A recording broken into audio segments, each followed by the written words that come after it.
Probados, vidas confrontadas con valores eternos.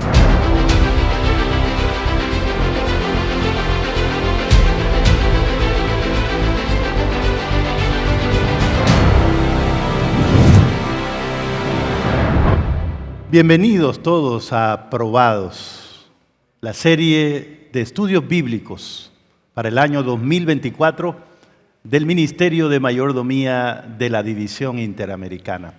No importa dónde estés, si estás con nosotros, eres bienvenido. En especial a las personas que nos acompañan aquí en la sala mientras hacemos la transmisión de Probados.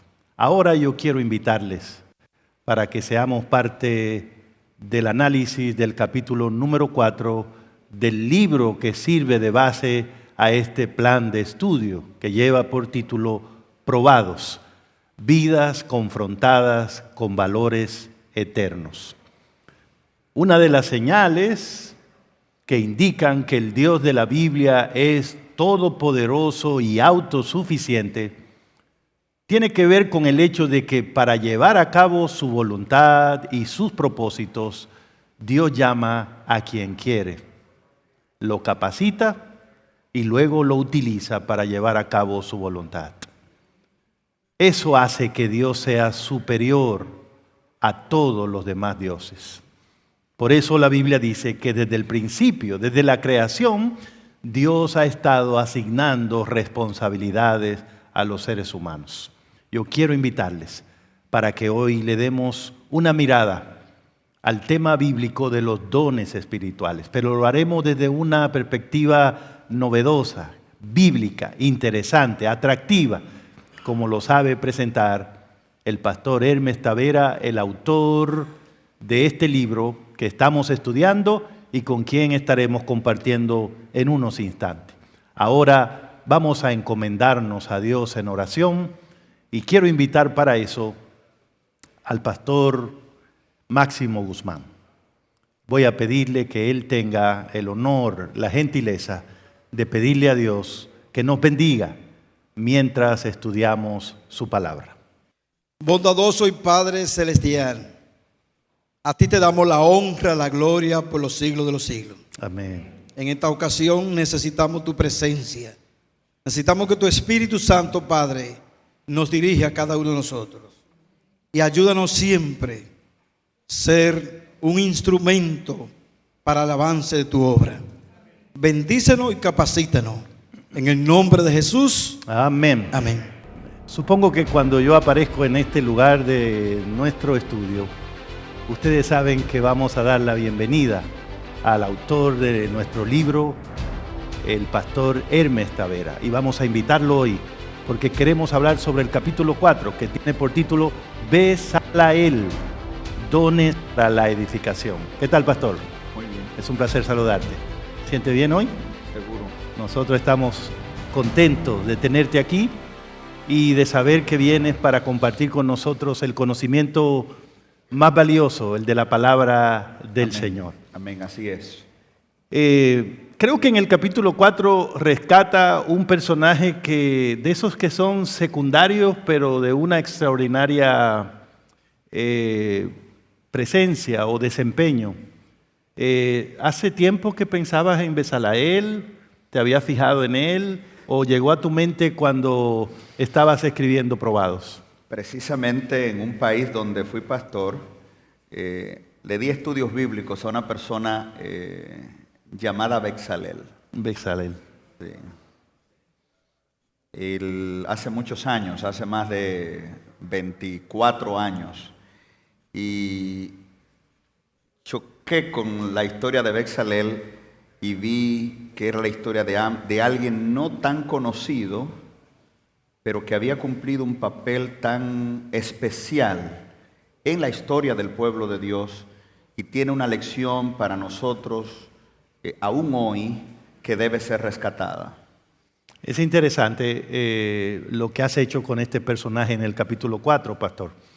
Y la vez pasada estaba leyendo en un libro que habla acerca de la oración y el autor me gustó mucho que decía que los hombres viven inventando mejores métodos, o buscando mejores métodos, pero que Dios busca mejores personas, porque el método de Dios es el ser humano, es la persona.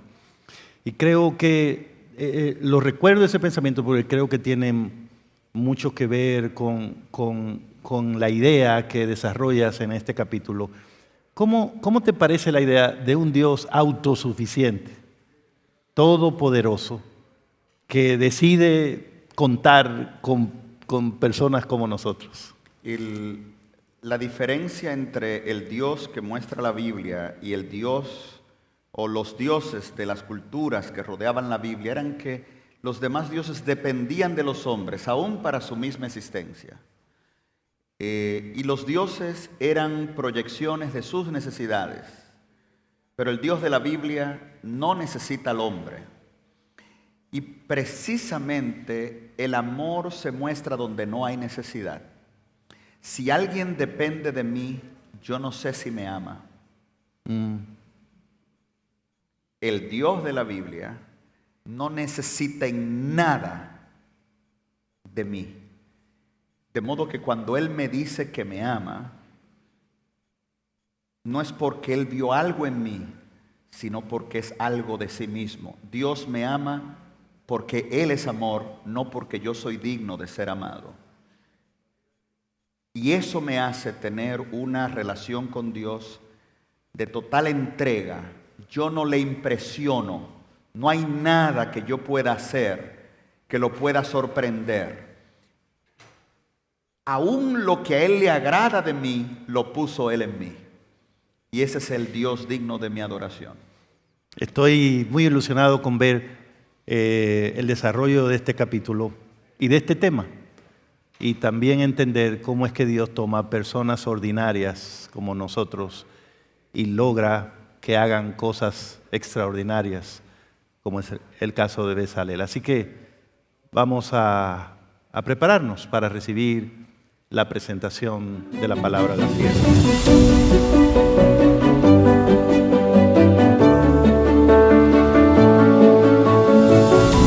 ¿Todo bien? Estamos felices, ¿verdad? Estamos contentos porque vamos a estudiar la palabra de Dios. Y en la palabra de Dios hay poder y nunca regresa vacía. De modo que hoy quiero invitarles a abrir sus Biblias en el libro de Éxodo, capítulo 31. Éxodo, capítulo 31, versículos 1 en adelante. Éxodo, capítulo 31, versículos 1 en adelante. Leemos: Habló Jehová a Moisés diciendo: Mira, yo he llamado por nombre a... ¿Están leyendo conmigo? Yo he llamado por nombre a Bezalel, hijo de Uri, hijo de Ur, de la tribu de Judá, y lo he llenado del Espíritu de Dios en sabiduría, en inteligencia, en ciencia y arte, para inventar diseños, para trabajar en oro, en plata y en bronce.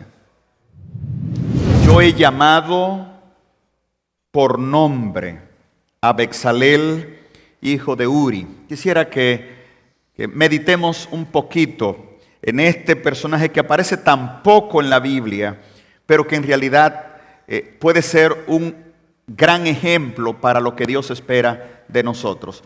Dios le dijo a Moisés en Éxodo 25:8: me haces un santuario y yo habitaré entre ustedes. En el verso 9 le dice: mira, hazlo conforme a lo que te mostré.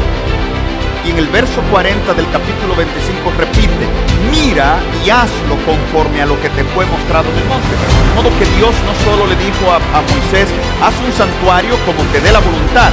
Moisés tenía que hacerlo precisamente como Dios quería que lo hiciera. Dios determinó de qué tela, de qué madera, con qué metal, qué color, Probados, con qué hilo. vidas confrontadas Dios con determinó valores eternos. cada detalle del santuario. Cada detalle.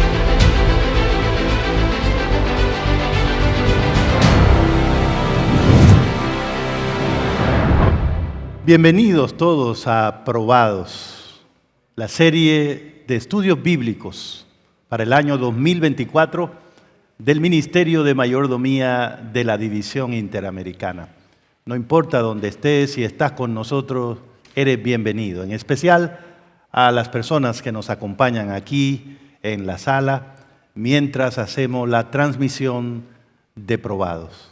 Ahora yo quiero invitarles para que seamos parte del análisis del capítulo número 4 del libro que sirve de base a este plan de estudio que lleva por título Probados, vidas confrontadas con valores eternos. Una de las señales que indican que el Dios de la Biblia es todopoderoso y autosuficiente tiene que ver con el hecho de que para llevar a cabo su voluntad y sus propósitos, Dios llama a quien quiere, lo capacita y luego lo utiliza para llevar a cabo su voluntad. Eso hace que Dios sea superior a todos los demás dioses. Por eso la Biblia dice que desde el principio, desde la creación, Dios ha estado asignando responsabilidades a los seres humanos. Yo quiero invitarles para que hoy le demos una mirada al tema bíblico de los dones espirituales, pero lo haremos desde una perspectiva novedosa, bíblica, interesante, atractiva, como lo sabe presentar el pastor Hermes Tavera, el autor de este libro que estamos estudiando y con quien estaremos compartiendo en unos instantes. Ahora vamos a encomendarnos a Dios en oración. Y quiero invitar para eso al pastor Máximo Guzmán. Voy a pedirle que él tenga el honor, la gentileza de pedirle a Dios que nos bendiga mientras estudiamos su palabra.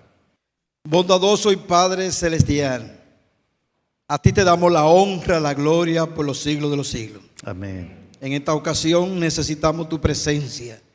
Necesitamos que tu Espíritu Santo, Padre, nos dirige a cada uno de nosotros y ayúdanos siempre a ser un instrumento para el avance de tu obra. Bendícenos y capacítanos en el nombre de Jesús. Amén. Amén. Supongo que cuando yo aparezco en este lugar de nuestro estudio, ustedes saben que vamos a dar la bienvenida al autor de nuestro libro, el pastor Hermes Tavera, y vamos a invitarlo hoy porque queremos hablar sobre el capítulo 4, que tiene por título Bezaleel, dones para la edificación. ¿Qué tal, pastor? Muy bien. Es un placer saludarte. ¿Siente bien hoy? Seguro. Nosotros estamos contentos de tenerte aquí y de saber que vienes para compartir con nosotros el conocimiento más valioso, el de la palabra del Amén. Señor. Amén, así es. Creo que en el capítulo 4 rescata un personaje de esos que son secundarios, pero de una extraordinaria presencia o desempeño. ¿Hace tiempo que pensabas en Bezaleel? ¿Te habías fijado en él? ¿O llegó a tu mente cuando estabas escribiendo Probados? Precisamente en un país donde fui pastor, le di estudios bíblicos a una persona llamada Bezaleel. Bezaleel. Sí. Hace muchos años, hace más de 24 años, y choqué con la historia de Bezaleel y vi que era la historia de alguien no tan conocido, pero que había cumplido un papel tan especial en la historia del pueblo de Dios y tiene una lección para nosotros aún hoy que debe ser rescatada. Es interesante lo que has hecho con este personaje en el capítulo 4, pastor.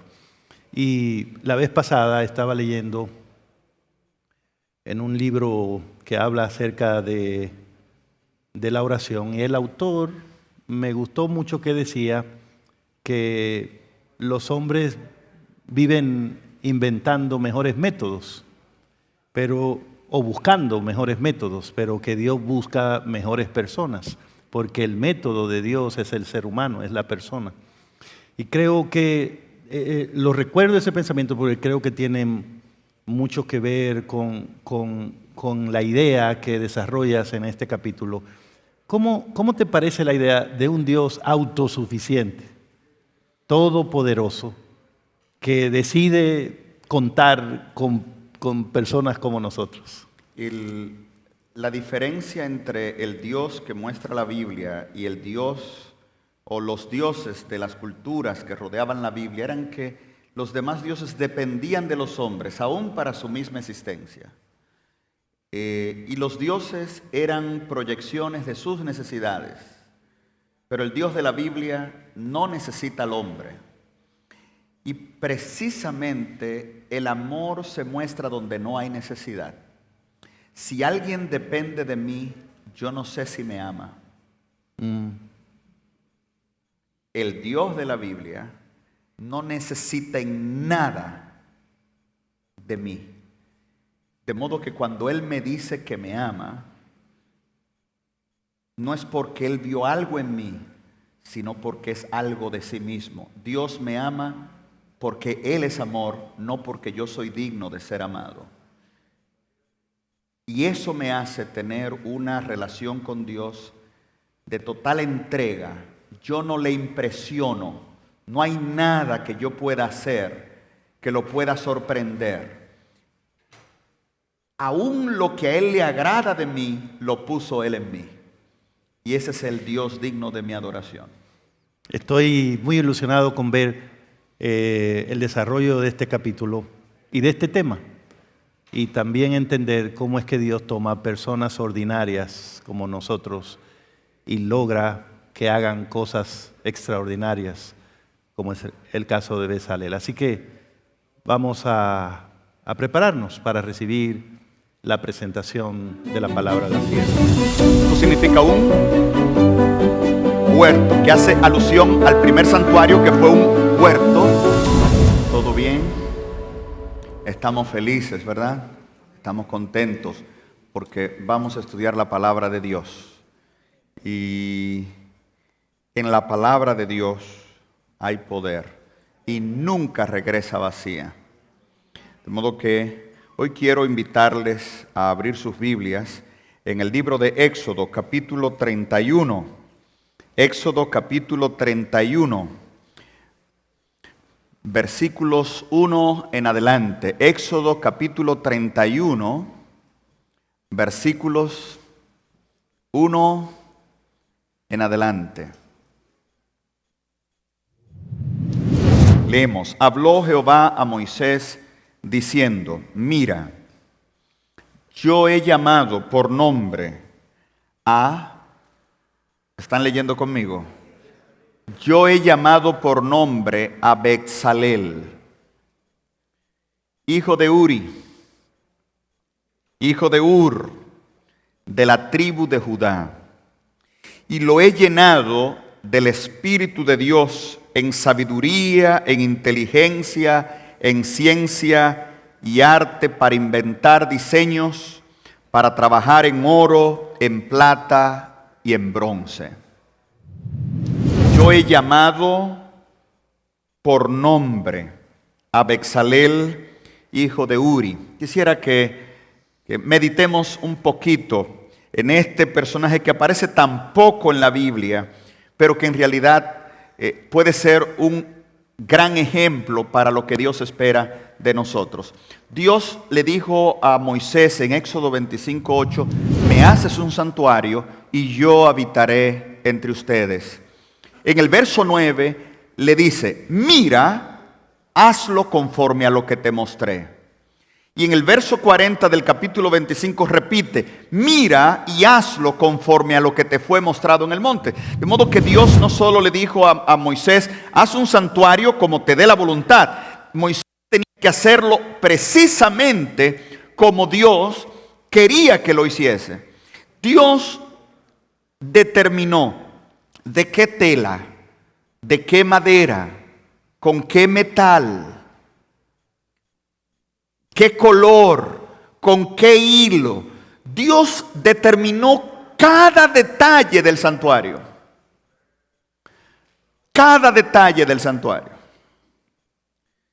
Ahora, los que habían salido de Egipto eran esclavos. ¿Qué sabía un esclavo?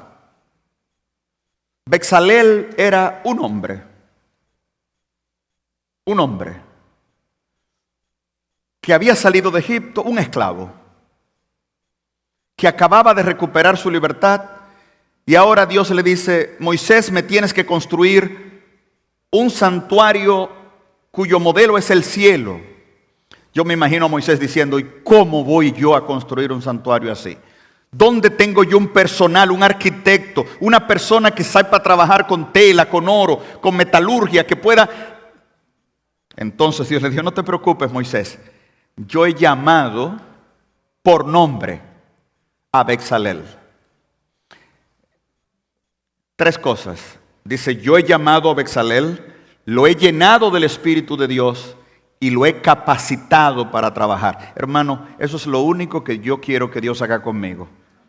Que me llame, que me llene y me capacite. Amén. Tú eres nadie hasta que Dios te llama. Por nombre. Dios te tiene a ti en un plan específico.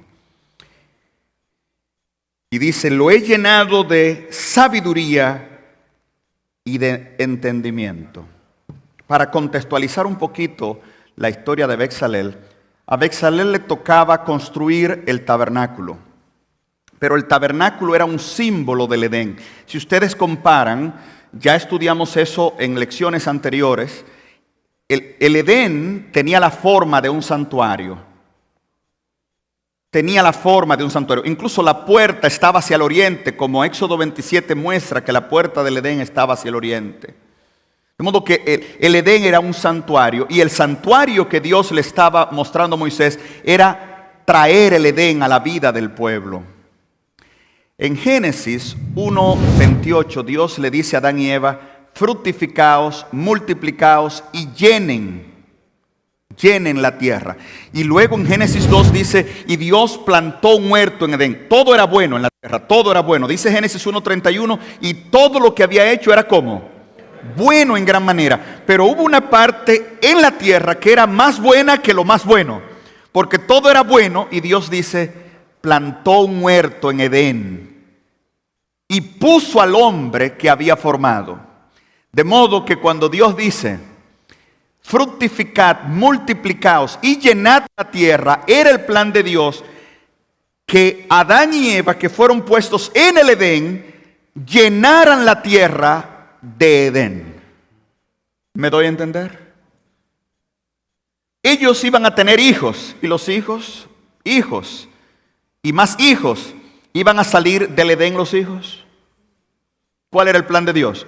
Que el Edén se fuera extendiendo, hasta que toda la tierra fuera ¿qué? El Edén. Llenad la tierra. Por eso en Génesis 2:15 dice: y puso Dios al hombre en el Edén para que lo cuidara y lo labrase. El hombre debía seguir sembrando de lo que Dios ya había sembrado, hasta que toda la tierra fuera el Edén. ¿Está clara la palabra de Dios? La misión de Adán y Eva fue edificar, construir un santuario, un huerto santuario. ¿Les digo dónde comenzó el pecado? Nada crece hacia adentro. El Edén debía extenderse ¿hacia dónde? Hacia afuera. En el centro está el árbol de la vida. Afuera, Adán y Eva debieron seguir sembrando y haciendo el Edén más grande. El pecado comenzó cuando alguien dejó su puesto de misión y se fue al centro. Y ahí encontró a Satanás, la serpiente, esperándole. Dios quiere que vengas a la iglesia, pero tu misión está afuera. Cuando toda tu vida cristiana gira en torno a la iglesia, eso produce problemas en la iglesia.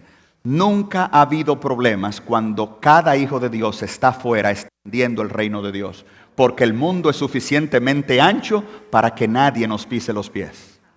Pero cuando estamos todos dentro, comenzamos a pelear. ¿Está clara la palabra? Hay que extender el Edén hasta que llene ¿qué? Hasta que llene ¿qué?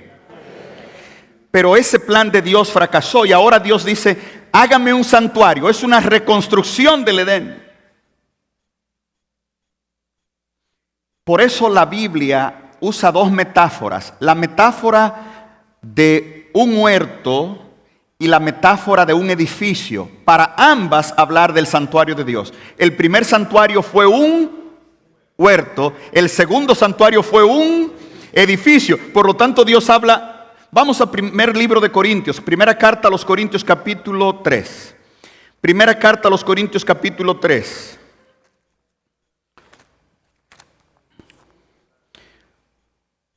¿Lo tenemos? Primera carta a los Corintios capítulo 3, verso 6. Yo planté, ¿están leyendo conmigo? Yo planté, ¿de qué está hablando? Está hablando de un huerto. Apolos regó. Pero el crecimiento lo ha dado ¿quién? Dios. Eso está hablando de la obra de Dios como si fuera un huerto. Todos somos árboles en el huerto de Dios. ¿Captamos el punto? Verso 7. Así que no es el que planta ni el que riega, sino Dios el que da el crecimiento. Y el que planta ni el que riega son una misma cosa, aunque cada uno recibirá recompensa conforme a su labor. Y ahora noten el verso 9. Porque nosotros somos colaboradores de Dios. Nosotros somos labranza de Dios. Eso significa un huerto, que hace alusión al primer santuario que fue un huerto. Pero el texto dice somos labranza de Dios. Y luego dice somos, porque ahora hablar de la obra de Dios como el segundo santuario que fue un edificio. Y ahora ya no habla de sembrar, habla de edificar. ¿Lo están viendo? Conforme a la gracia de Dios que me ha sido dada, yo como perito arquitecto puse el fundamento y otro edifica encima, pero cada uno mira cómo edifica. Voy a detenerme ahí para volver en breve. Dios le dio a Bezalel espíritu de sabiduría y de entendimiento para edificar. Curiosamente, cuando el apóstol Pablo en Efesios 1 ora por la iglesia, dice, ruego que Dios os dé espíritu de sabiduría y de entendimiento. Eso indica que lo que Dios le dio a Bezalel para edificar, Dios te lo quiere dar a ti para que edifiques. Porque la obra de cada uno, como Adán extender el huerto, como Bezalel construir el santuario, es seguir construyendo el santuario de Dios en la tierra. Eso abre un camino ético. Hay personas que dicen, ¿y qué de malo tiene? Saben que hay muchas cosas que no tienen nada de malo. No se lo digan a nadie, pero no edifican. Y si nuestra obra es Bezalel, es edificar, nuestro valor ético no debe conformarse cuando descubrimos que eso no hay nada malo en eso. Algo debe edificar. Hay palabras que no son malas, pero que no edifican. Hay cosas que tú le has dicho a alguien que no son malas, que se le has dicho a tu esposa que no son malas. La ha bendecido, la ha construido, la ha edificado. La ética del pueblo de Dios no es lo que no es malo, es lo que edifica. ¿Está claro? Haz lo que construye, porque todos somos Bezalel construyendo el santuario de Dios en la tierra. Segundo, Bezalel Bezalel posiblemente era una persona, déjenme imaginarme algo malo de Bezalel, decir Bezalel, oro, Dios dijo que esto iba a ser de oro, pero aquí no hay mucho oro. Y si es como en algunos países, no pero en algunos países el gobierno da una apropiación para una obra, una cantidad de dinero, y lo que llega a invertirse para la obra es muy poco, en el camino se va quedando.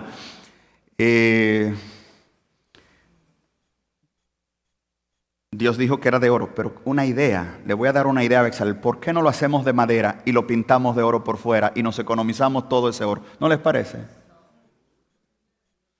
Dios dijo que sea de esta tela carísima. Yo me puedo ahorrar ese dinero y hay una tela que da el mismo brillo.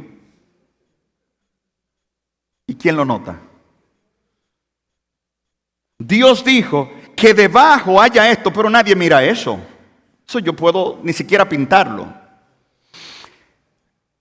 Usted y yo tenemos libertad. Dios nunca nos hace como ¿cómo se dice?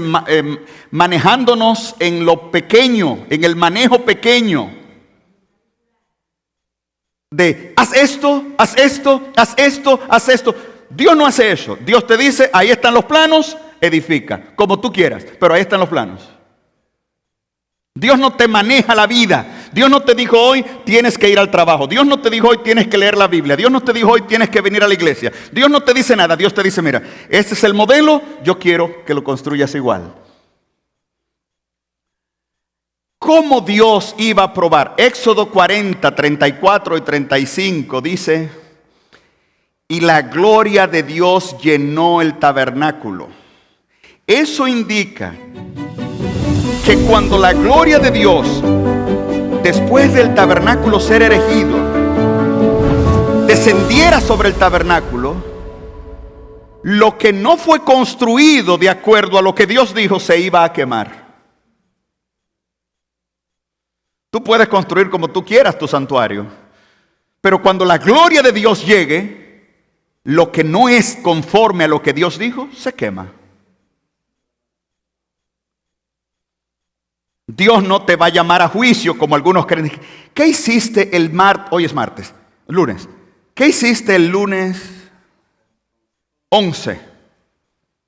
Dios no te va a llamar. Dios te va a decir, ok, yo te dejé vivir, mi gloria ahora se revela en ti. Lo que quede fue lo que yo dije. Si no hay algo que yo dije, se va a quemar. ¿Captamos? Podemos seguir leyendo en la primera carta a los Corintios. Dice el verso 12. Si sobre este fundamento alguno edifica oro, muy bien, oro, plata, piedras preciosas, madera, paja, hojarasca, es decir, Dios te permite edificar lo que tú quieras. Tú puedes poner, donde Dios dijo oro, tú puedes poner paja. Y Dios te dice, perfecto, esa es tu vida, vívela. ¿Captamos?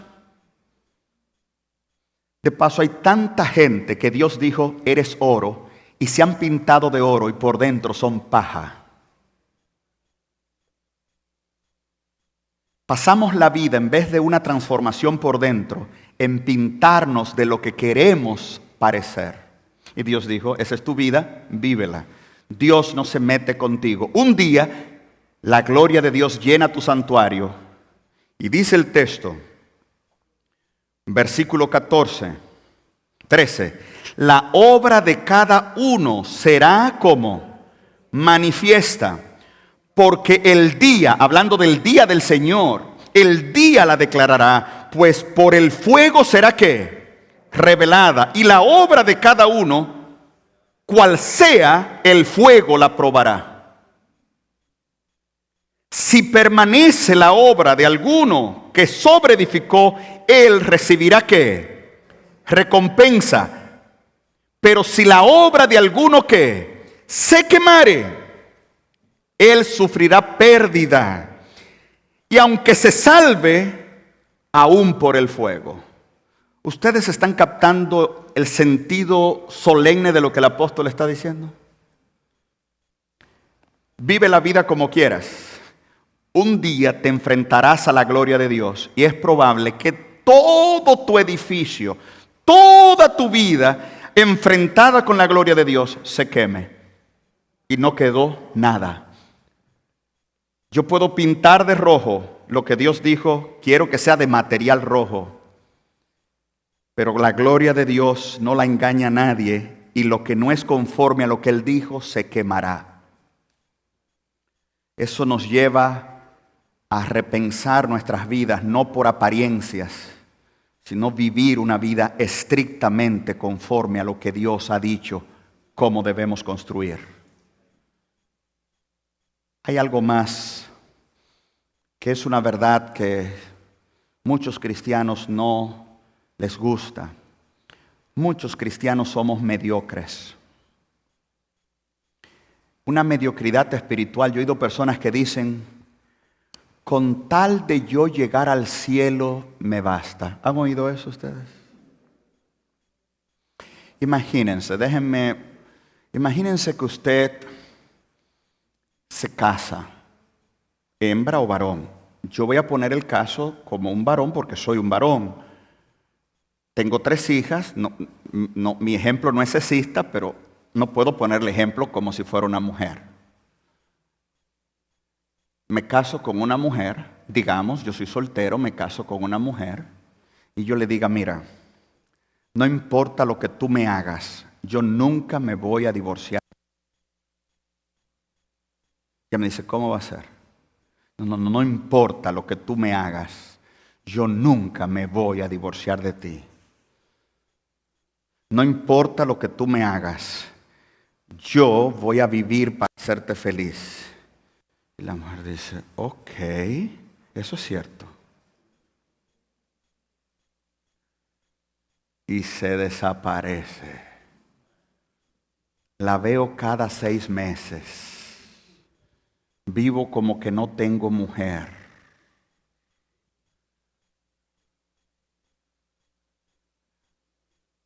Dígame si me divorcio.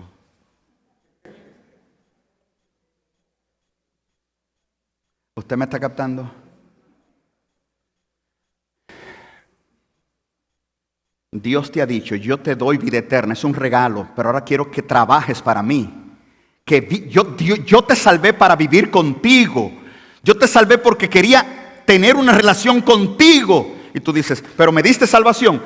Pues yo con tal llegar al cielo, ya me dieron salvación, pues me olvido de todo y bye bye. Esa es la vida mediocre de los cristianos. Que lo que Dios nos dio de paso, decimos, si nuestra salvación está segura, ¿ya para qué? Vivimos en la tierra para algo más que ser salvo.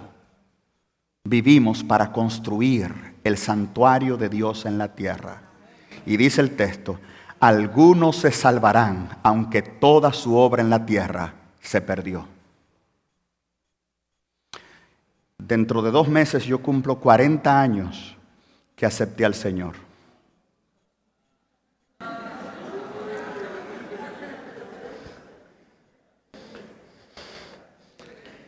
Su risa me ofende. 40 años, el 26 de mayo, cumplo 40 años que acepté al Señor. Yo quiero hacer una pregunta. Imagínense que yo no haya aceptado al Señor el 26 de mayo de 1984, después de la guerra, de una huelga que hubo. ¿Ustedes se acuerdan de una huelga que hubo en tiempo de... Una huelga que hubo, ¿recuerdan? ¿Ustedes se acuerdan? Después de eso,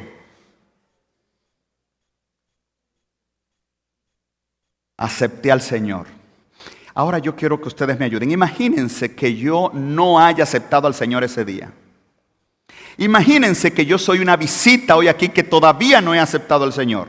Imagínense que estos últimos 40 años yo lo haya dedicado a vivir para Satanás, para el mundo, a hacer lo que quiera con mi vida. Imagínense que yo haya sido un malvado, una persona mala, perversa, degradada. Y hoy, precisamente hoy, 40 años después que Dios me llamó, hoy estoy aquí y hoy acepto a Cristo. Yo quiero preguntar, ¿me acepta Cristo hoy?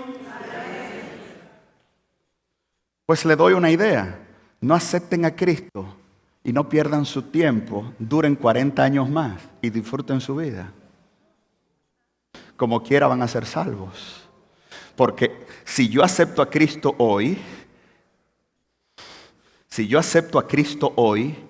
estoy tan salvo como usted que lo aceptó hace tantos años.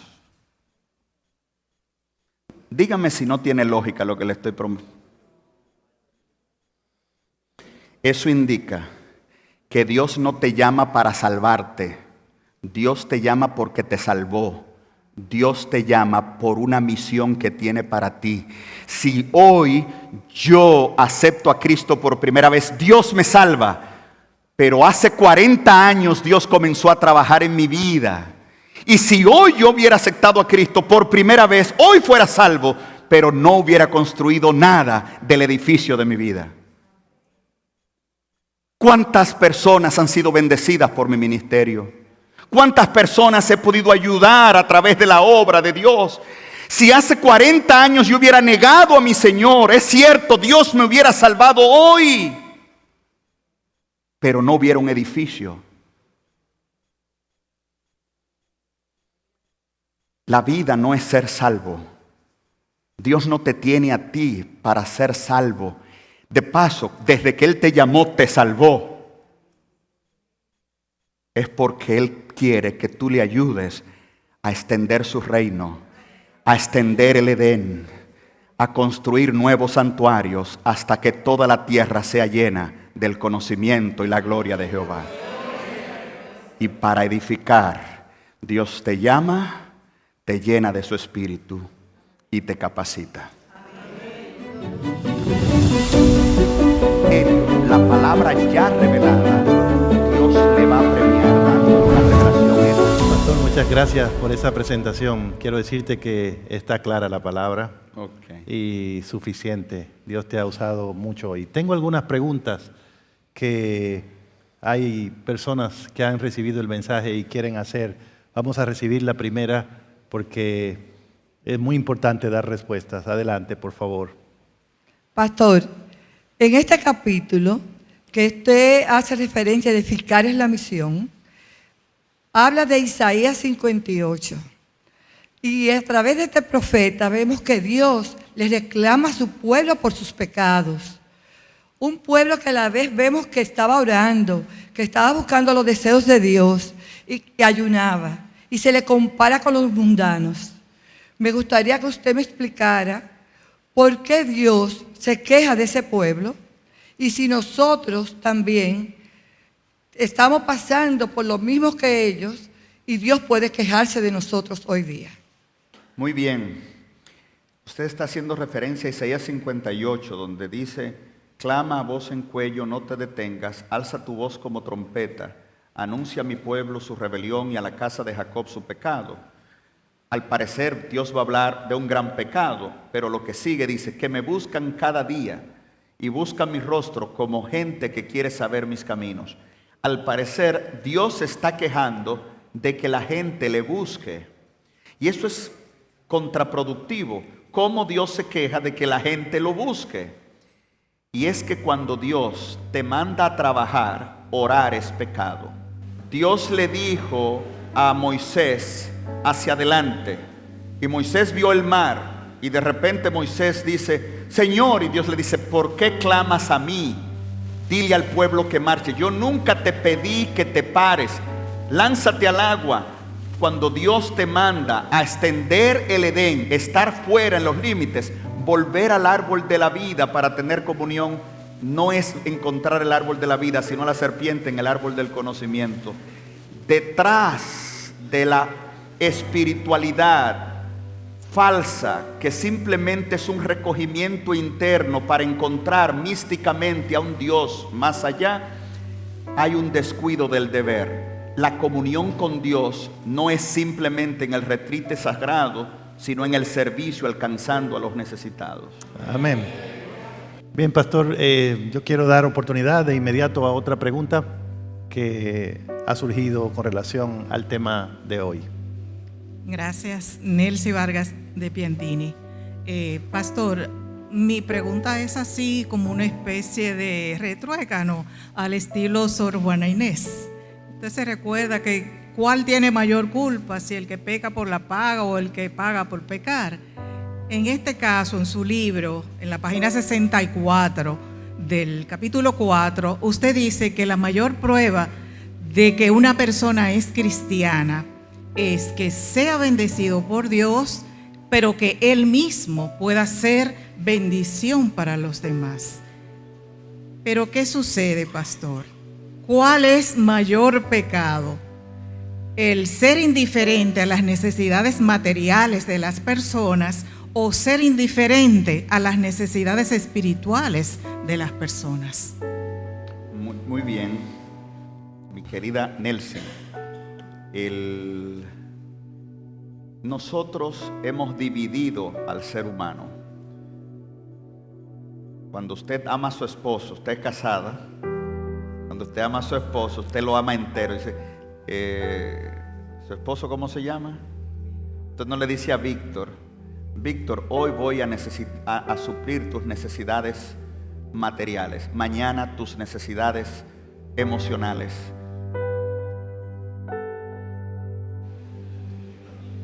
Usted suple sus necesidades.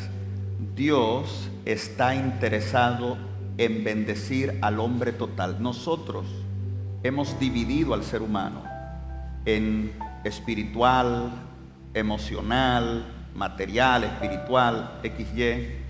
Pero Jesús nunca dio pan sin dar una bendición espiritual, y nunca dio una bendición espiritual sin sanar, sin curar, sin levantar a la persona. De modo que el verdadero ministerio de Jesús no es una disyuntiva entre lo material y lo espiritual. Jesús sana por completo al ser humano, lo restaura al ser humano, y la verdadera obra de Dios debe ser lo mismo. El templo de Dios somos nosotros, con cuerpo, con alma, con espíritu. La obra de la iglesia, la obra de un cristiano, no está simple y llanamente prometerle un cielo más allá y después a alguien. La obra de un cristiano es restaurar la imagen de Dios, incluyendo sus necesidades en la persona que está necesitada. Restaurar lo que en ese momento la persona pueda ver la obra de Dios, de modo que es completo. Gracias, pastor. Gracias. Muy amable. Apenas tenemos un instante más para una pregunta que quiero que recibamos, pastor. Vamos a ver. Esa semillita que usted sembró hace más de 20 años está aquí en el público. ¿Y cómo es que se llama tu esposo? Besaleel. Este capítulo fue dedicado a él. Hace 20 años, 24 años. ¿Dónde está Besaleel? Queremos ver a Besaleel. Mandó a su representante. Ahí está Quisiera Besaleel. que la cámara lo enfoque. Sí, a Besaleel, por favor. Muy bien. Pues Besaleel, para que usted vea cómo Dios obra, es un ingeniero constructor, y Dios lo ha llamado a construir una iglesia aquí en Cristo. Amén. Amén. Es en Cristo. Amén. Mi pregunta sería, pastor, ¿cómo podemos reconocer esa voz de Dios? Escuchar su voz. Saber qué Probados. es lo que Él quiere Vidas confrontadas para que con valores nosotros hagamos por eternos. Él y hacer. Porque, por ejemplo, nosotros dimos el paso que Dios nos llamó, tenemos que construir esa iglesia, y después dijimos, ¿con qué lo vamos a hacer? Y Dios ha obrado de una manera maravillosa y misericordiosa. No nos asustemos, Dios proveerá. Amén. Gracias. Adelante. Yo tengo más emoción que ellos, de verdad. Yo recuerdo 99, cerca del 99, dando estudios bíblicos a Besaleel dice Giselle, le digo Cris, que es la sobrina. Yo creo que la clave del conocimiento es la ignorancia. La gente que quiere saber de todo, por lo general lo ignora todo. Cuando yo quiero saber de algo, yo tengo que cerrar mis oídos a otras cosas. Yo no sé quién ganó el juego de básquetbol de anoche, o de béisbol de ayer, o de soccer de antes de ayer. Hay cosas que yo ignoro. La clave de mi sabiduría es mi ignorancia. La clave de oír la voz de Dios es dejar de oír otras voces. El Dios siempre está hablando. Los cielos cuentan la gloria de Dios y la expansión anuncia la obra de sus manos. Un día emite palabra al otro día y la una noche a la otra noche declara sabiduría. Eso indica que cada día Dios está hablando, pero el texto dice, no hay dicho, no hay palabras y no es oída su voz. Aunque Dios habla, nadie escucha, pero Él está hablando. Él está hablando. De modo que en vez de decirle, Señor, háblame, Dios quiere abrir tu oído. Dice Isaías 54, Jehová Dios me ha dado lengua de sabios para que sepa hablar palabra al cansado. Me despertará mañana tras mañana, despertará mi oído para que oigas como los sabios. Cuando toda voz calla, el silencio del alma hace más audible la voz de Dios. Dedícale ese tiempo y dile, Señor, yo no voy a seguir hasta no oírte. Y Dios te va a hablar, porque Él está hablando. Dios está hablando. Hay un detalle más. La voz de Dios tiene varios niveles. Dios habló por la palabra y Dios no da más. Yo recuerdo cuando yo era un niño, hace unos días de eso, mi mamá me servía la comida, y uno comiendo con mucha hambre, y yo, mami, dame más. Y mami me decía, cómete la que tienes en el plato. ¿Cómo Dios tú quieres una revelación especial si lo que Él ya te ha dicho, tú no le has hecho caso? Cómete lo que tienes en el plato. Todo el que toma en serio la palabra ya revelada, Dios le va a premiar dándole una revelación especial para su vida. Un tercer punto está el querer. A veces queremos saber la voluntad de Dios simplemente por curiosidad. Y Dios promete en Juan 7:17, dice, el que quiere hacer su voluntad conocerá si la doctrina es de Dios o si yo hablo por mi propia cuenta. En otras palabras, si tú quieres obedecer, o sea, Señor, ¿qué tú quieres que haga? Y si Dios te dice que haga algo que a ti no te gusta, ¿tú lo harías? Entonces, Dios dice, si tú quieres hacer lo que yo te digo, entonces yo te voy a decir lo que yo quiero, porque yo no te lo voy a decir simplemente para que lo sepas, es para que lo hagas. Dice en un libro muy conocido, deseado de todas las gentes, creo que 522 o 622, dice, los que deciden no hacer en ningún ramo de trabajo algo que desagrade a Dios, sabrán, después de presentarle su caso, exactamente qué camino seguir y recibirán no solo sabiduría, sino fuerza para obedecer. Cuando tú decides, Señor, yo quiero saber tu voluntad, pero no importa cuál sea tu voluntad, yo la voy a cumplir. Dice, ok, pues yo te voy a revelar mi voluntad. Muchas gracias, pastor. Te quiero invitar para los minutos finales del programa de hoy y quiero preguntarle a ustedes, ¿el Señor ha estado con nosotros? Ha sido maravilloso tener al pastor hoy con nosotros también, ¿verdad? Al principio del programa yo les invité a tener una mirada al tema bíblico de los dones espirituales en una forma diferente, creativa, bíblica y muy dinámica. Y creo que eso es lo que hemos tenido. Creo que ahora sabemos que no es solo tener los dones que el Señor nos da, sino saber que son dones que se nos dan para edificar.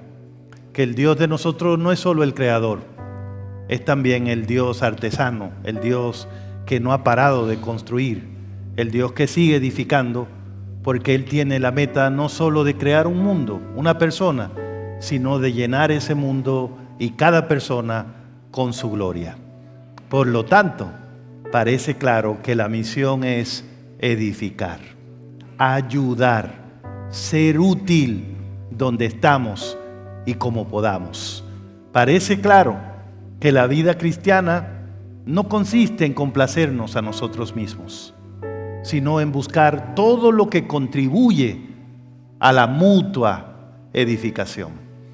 Parece claro también que Dios sigue buscando un Bezalel. Nos llena con su espíritu como lo hizo con ese hombre, nos da dones y talentos para que seamos parte del triunfo de la obra de Dios. Pastor, La verdad es que vivir es edificar. Y hoy lo hayas querido o no, has edificado. Es posible que le hayas puesto a tu vida paja donde Dios dijo oro, plata donde Dios dijo oro, piedra donde Dios dijo plata. Dios sigue igual. Pero yo espero que hoy hayas tenido una vislumbre de la gloria de Dios en ti. Y es mejor destruir hoy lo mal que has edificado y no esperar que Dios lo destruya y comenzar a construir de nuevo. Vivir una mentira por tantos años te va a acabar y no va a salir nada bueno. Comienza a construir de nuevo. Nunca.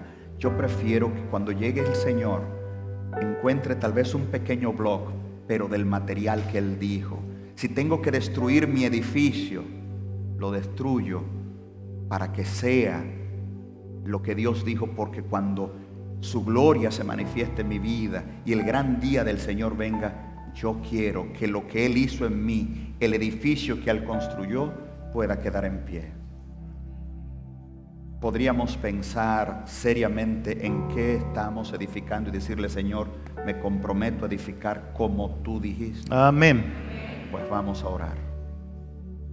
Querido Dios, gracias por tu cuidado, por tu bendición. Tú nos has pedido construir, nos has dado el modelo, nos has dado los planos, nos has dado instrucciones de lo que debemos hacer. Perdónanos porque hemos construido lo que hemos querido, como hemos querido, con lo que hemos querido. El tiempo se nos va en cosas que tal vez no son malas, pero no edifican. Perdónanos, Señor. Señor,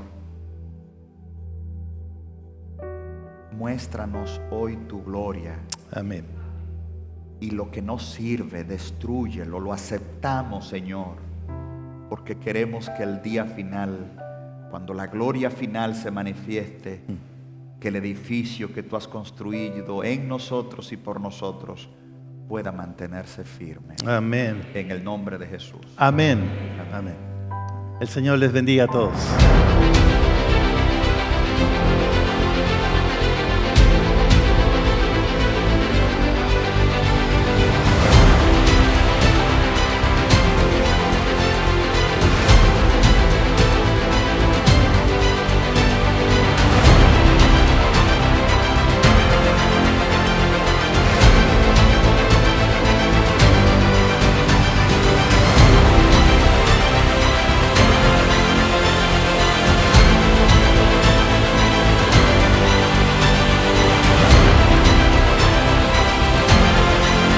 Probados, vidas confrontadas con valores eternos.